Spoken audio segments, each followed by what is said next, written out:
ดังเป็นบุญและวาสนาที่สวยนำสักพายมาปากเซพบน้องนางนาลีย้องว่ามีเสน่ห์ดังจิตใจน้ำเสและดวงดอกไม้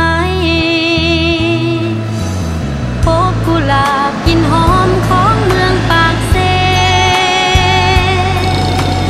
อายพอหลงทุ่มเทพักจนหมดใจน้องมอบใจประสานฮับเอาฮักอายฝากให้จงถนอมขวัญใจบ่ให้เปลี่ยนสีขอวอนฟ้า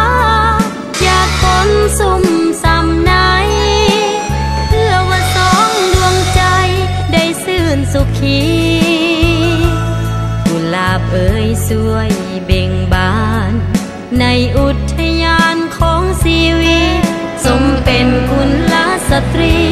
ที่งามวิไล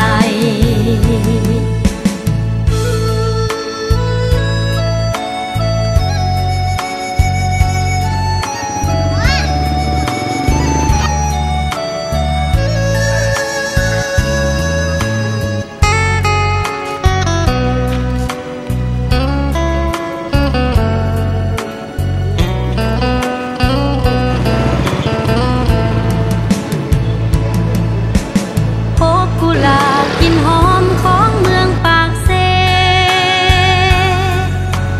อายเฝ้าหลงทุ่มเทฮักจนหมดใจน้องมอบใจประสาน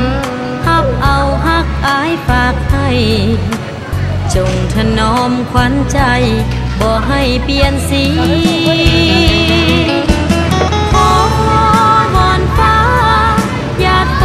สุ่มซ้ำไหนเพื่อว่าสองดวงใจได้ซื่นสุขีกุหลาบเอ่ยสวยเบ่งบานในอุทยานของชีวิตสมเป็นกุลสตรีที่งามวิ